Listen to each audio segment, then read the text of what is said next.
biggest one is actually 7,000 because it's an online shop. Altogether, I have 10,000 plus some smaller projects. From 3 LinkedIn posts and 7 calls and 4 booked.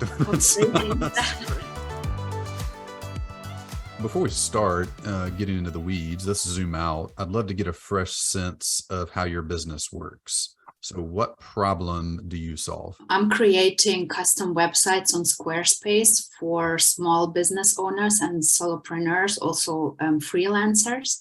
Mm-hmm. And I started offering like technical support and more like this kind of like strategic consult, mm-hmm. Like everything that has to do with websites. Yeah. So when somebody comes to you, what problem are they having? Do they just don't have a website, or the website kind of sucks, or what do they say when they come to you? They just need a website. Like I started my new business, I need a website. Mm-hmm. Or it's more like the people who are in business for, let's say, 3 to 5 years already and just need an update on their current website because they did it themselves and realize, like, down the road they realize like it's more to it than just having this beautiful website, right? Like you need some strategy behind, and in order to make it work for you as a tool in your business. And this is where they find me, because actually I like this part of web design where you really can focus on strategy. What does this website need to do for your business and how we can achieve this? By the way, just total tangent. Love that question. What does this need to do for your business? Like that's such a fundamental question that, having worked with tons of clients who do all kind of crazy web design stuff, rarely is that first principles question asked. So kudos to you for walking your clients through it. So is this primarily a done for you service? Yeah, primarily. Yeah. Okay. And what's the price point typically, or the range of price points? I have two or three, let's say 3 different packages. It's about €2,500, and the biggest one is 5,000. And it's like a package I already have in my mind, or like I have the templates for it already. And the €5,000 is more customized, and where you have can add some functionalities that you wouldn't have in the smaller packages. And the small package is more like, this is a template, I will just customize it to your branding, let's say, like something simple. Okay, I'm tracking. So what are the deliverables at the high end price point? What are all the things they get? It's actually like really this where they have me all the time. Like we have like 2 weeks project time, and we will meet for kickoff, and we will really like dive deep into the strategy. I have like my framework, and where we discuss a lot of questions, and I really need to understand the business and how they earn money and how the process works. Like where does this transaction, for like, this is the service I give you and you give me the money, like where does this transaction happen, and which part of this process happens, like the last step that happens on the website. This is what I'm trying to find out in the strategy session. And then I go create something not a template, but like I do the branding. Sometimes they come and already have something like a branding already there.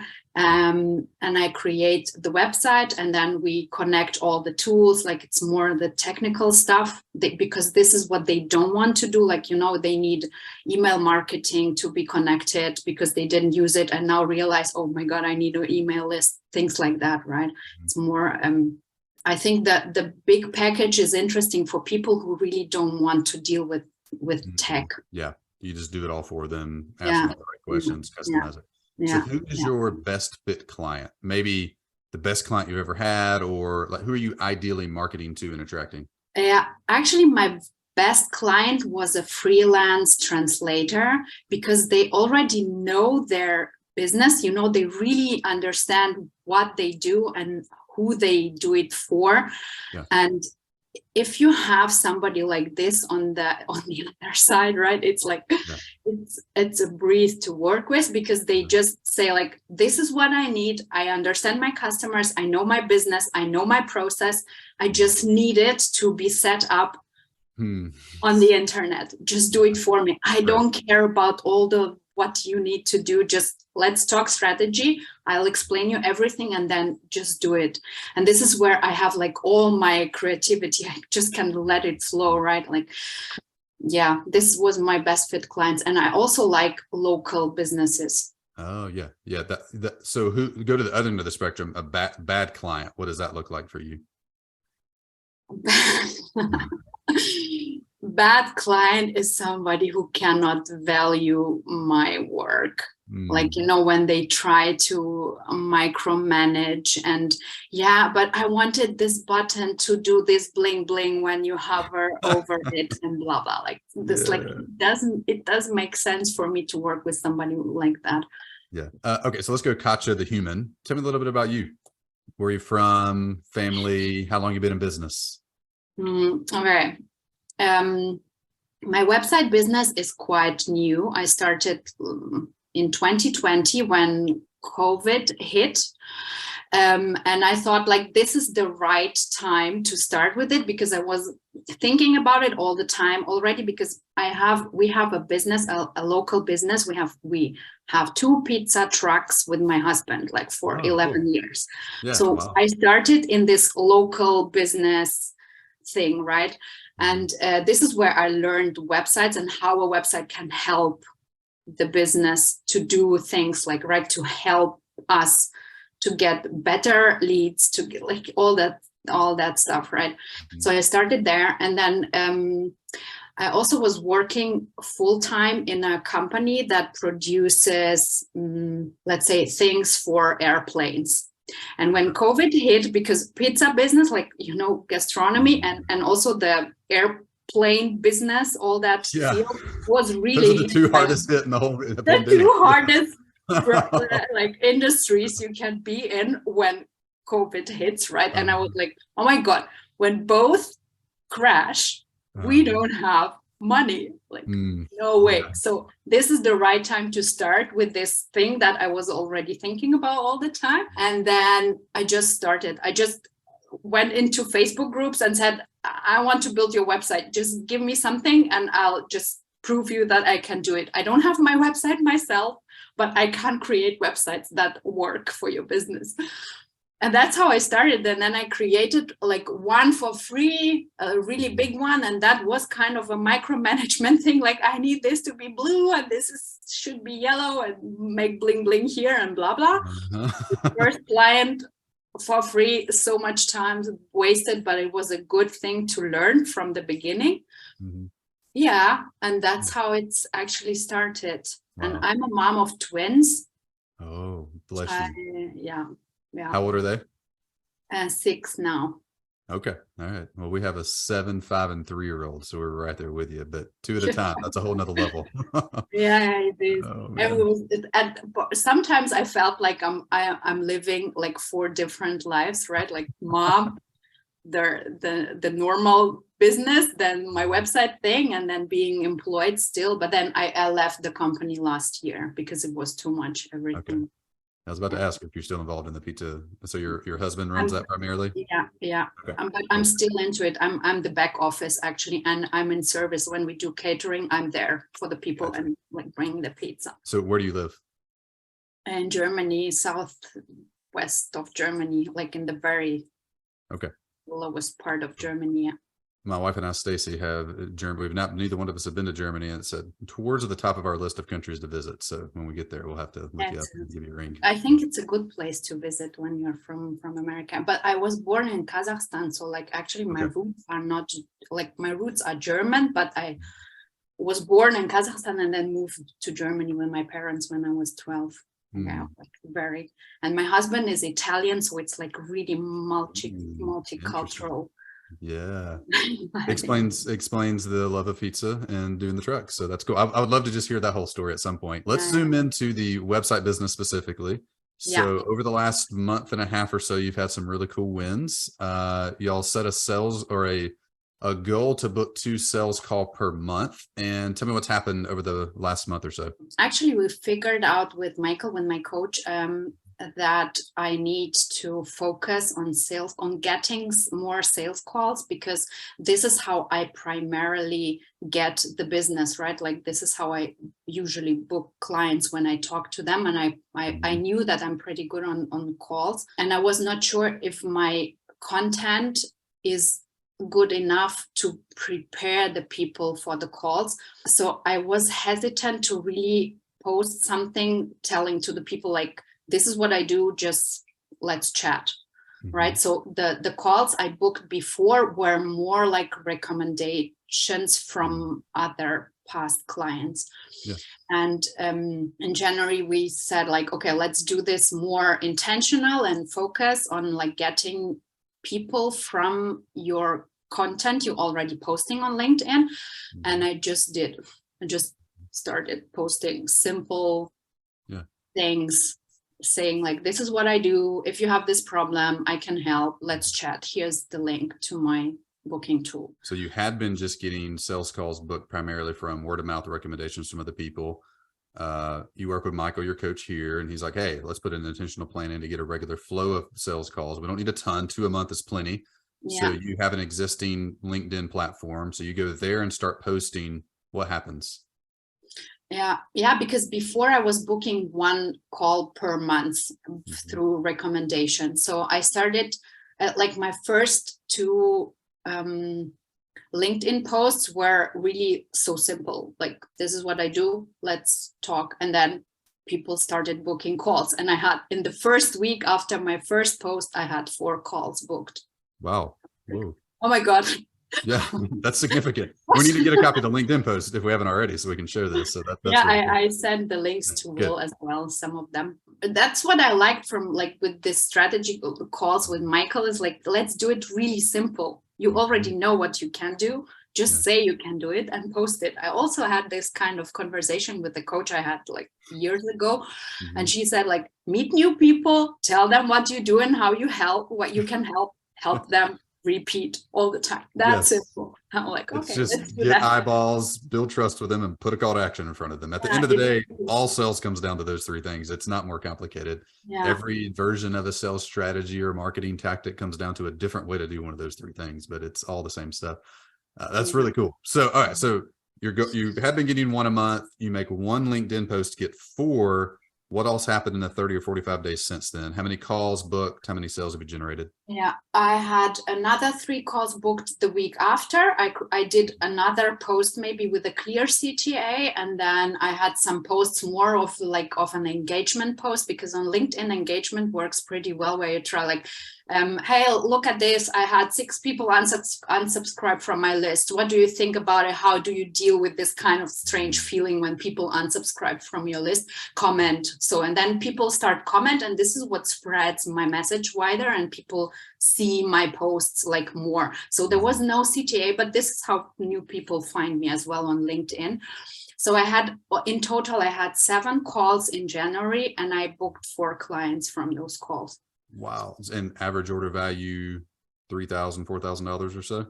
It was the project. Well, I promoted, it depends. Like for me, it's really important to, when I go into a call, for me, it's really important to understand what problem they have. And to some clients, I wouldn't recommend to book the full package, right? Because they're not on that place in their business yet. So what I promoted is my packages, and also those one-to-one strategy sessions or tech support, which is an hour or a day, or like a whip day, or a VIP day, or a power hour. So some of those bookings were a power hour, but they want to book it regularly. So the business comes like every 2 months, they want a call with me, which is 150 euro. Yeah. I need to raise that price, I realize. Yes. And the packages, I have 2 smaller packages, and the 4th one, the biggest one is actually at 7,000. I quoted 7,000 because it's an online shop. Wow. And they already have this, like, I have the yes already, but I don't have the content, so I don't know when we will start. This is what actually it's like, oh, so crazy. But altogether, I have, well, how much is it then? It's 10,000 plus some smaller projects with this 150 euro for tech support. And from 3 LinkedIn posts and 4 sales, 7 calls and 4 booked. That's great. Wow. Good for you. Hey, awesome job. I got 100 questions. I want to know how you did. So let's jump into weeds. So 2 areas I want to talk about. Yeah. What were the LinkedIn posts? You can walk us through that. And the second one is, what did you do on the sales call? So let's go to LinkedIn posts first. Just walk us through or walk me through what was the posts? What did they look like? What was the basic gist of them? LinkedIn needs engagement in order to work. So I'm trying to, sometimes I have this clear post where I just explain what I do. Like, really, I do websites. Yeah. If you have this problem in your business, like a client told to me on the phone, like, I have this website now and it's not doing anything. Like, no people get there. Those who go there explain me afterwards, like, how do I actually buy your products? And like, it's not working. So, and I don't understand why. It looks pretty, but it doesn't do anything. So I explained this situation. I just take the words from my clients I had on the call and I put them into a post and say, like, if you have the same problem, I can solve it for you. Just call me. And here is the link. Yeah. And the other post, like, where to encourage engagement, is more of like this online marketing bubble has very similar topics no matter which industry you are in. So I'm taking one of those topics that are typically for my daily business as well, and I'm like, this is what happened to me. What do you think? Or how do you deal with that kind of problems? Like, let's chat, let's discuss it in the comments. And this is what drives more traffic and gets me more followers on LinkedIn. And is LinkedIn something you've been posting on and manicuring for a long time? 3 months. Oh, really? So how many followers, or I guess they call them connections? How many connections do you have there? Yeah, you can have followers. I have followers because you have this creator mode in LinkedIn. Because I used to do Facebook and Instagram before, and I hated it. And then I stopped doing everything, just concentrated on my newsletter. And in October, yeah, so it's 4 months now. In October, I started. Like, I figured that I like the style and the vibe on LinkedIn because it's kind of intuitive to me to talk there and it feels natural.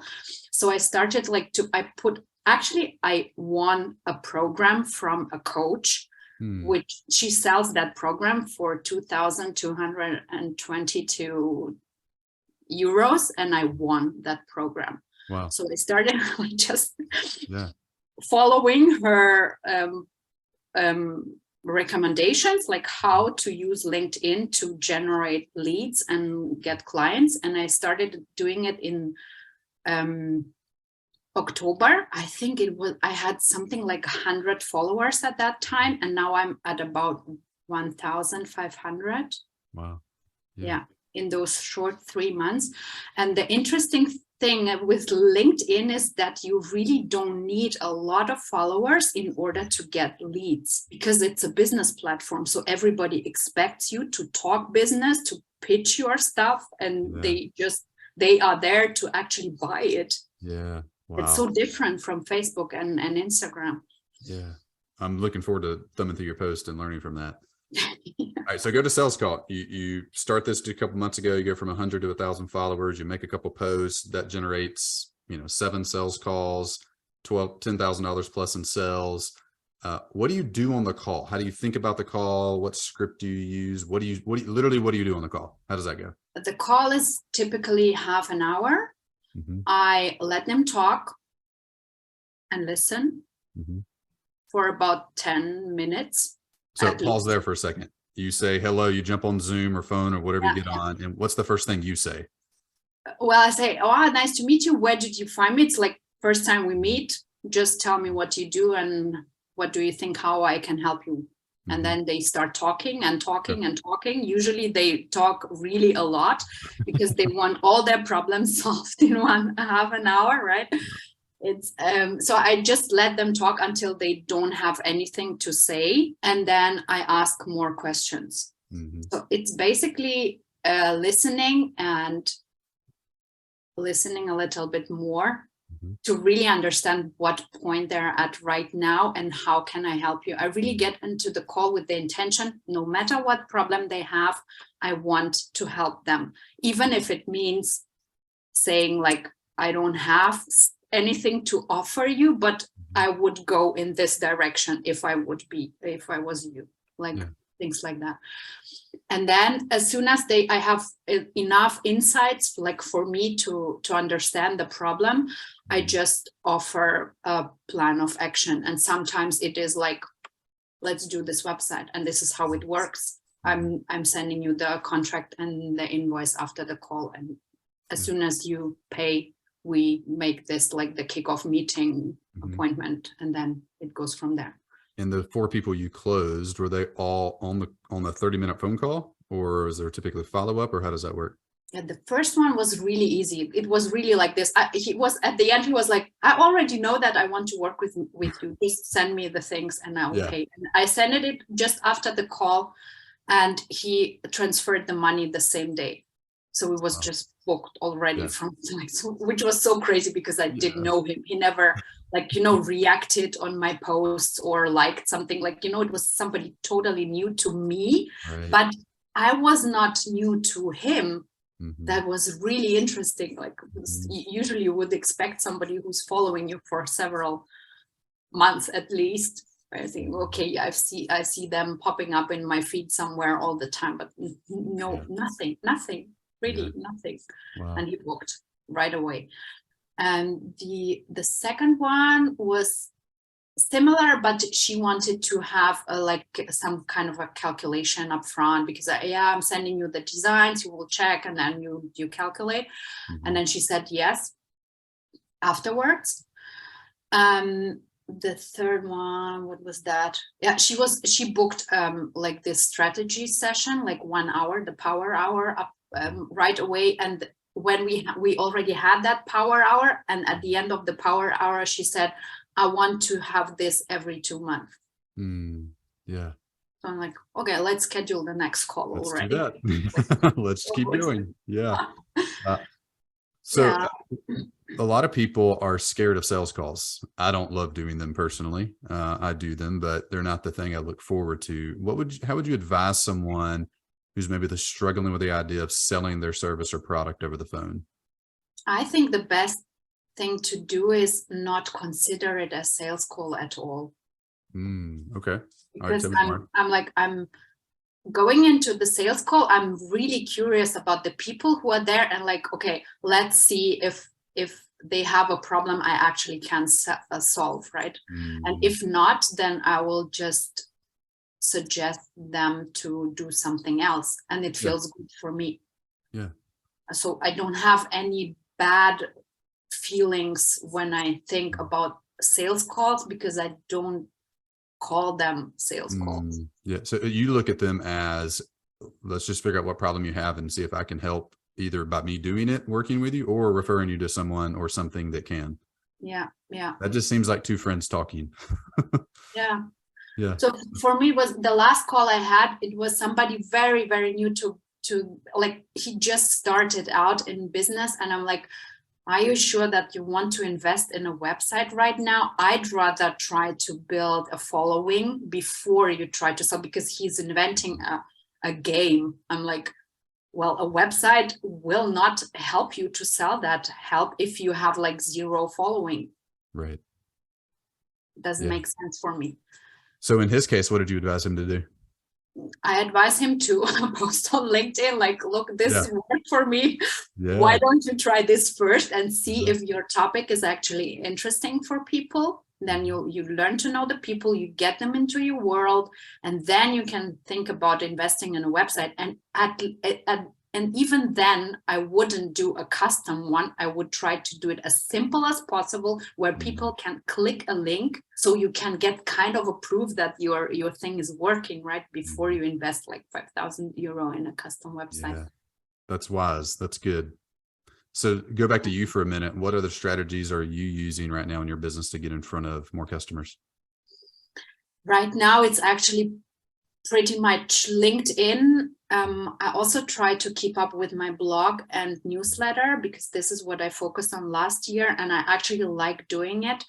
I'm trying to get better in copywriting in general, because I see like how much it helps to write this marketing stuff, like really this copywriting for me is you write in order to sell, actually. And this is so interesting. I didn't consider copywriting something I would like, but I see that people ask me when I create websites, I'm like, why don't you put this headline here? I think it would work better. And they're like, okay, can I have it? I'm like, I see I have more skills already than I actually put on the list of services I offer, right? And I like writing. Yeah, great copywriting regularly overcomes bad design, but good design will never overcome bad copywriting. Like, definitely. Yeah, so that's a really intuitive, really smart thing to do, is become a great copywriter, and your clients will see amazing results, more so than if you did no design at all. And that's what I actually learned from our pizza business, right? Because this is what our first website was like, so bad. Like it was not designed at all. It was just like a contact form. That's it. So this is how you can book our catering service. Put in your data and then I'll call you, something like that, right? And when I started to listen to the people, what they told us, and put just this things, those words on the website, it's like the traffic went up. We got the right clients to work with us. I didn't have to write more emails saying like, oh, I'm sorry, we're not the best fit for you because you are out of our reach, because you're 200 kilometers far away. Like, you know, I really started realizing how much it helps to have the right info and with the right words, not too much, not too little, just the right information and nice copywriting where people really get into your story, into your world. It really helps. Yeah, that's great. I'd love to get the URL for the pizza site too. We'll leave that in the note so you can go check it out. Yeah. All right. So zoom out of your business for this year. What's your number one goal in the business, in the website business? I need to get to the point where I earn 5,000 euro per month in order to be sustainable. Yeah. So 1 to 2 new clients a month, depending on what package they buy, will roughly get you there. Yeah. And you're off to a good start in January with 4. So you got the first 2 months covered, or first month. Yeah, they are like split it now through and actually I'm booked until end of March, but then it's like April is still open, but then I will have another project in May. This is what is a little bit strange with all this business, because you can't really plan it. But I need to have those spots booked in order to get the money in, right? And sometimes it depends a lot on the people on the other side, because they keep postponing things and don't send content and so on. Right. So you get into workflow, as with any done with you or done for you service, the workflow of the work and how you get it on the books becomes, you know, a big variable in that. Well, hey, I'm just going to tell you, I've talked to a lot of people, work with a lot of clients, and what you've done is extremely impressive. To start it during COVID, when your pizza business shut down, when the aircraft parts business shut down, to be like, all right, let's make websites for people.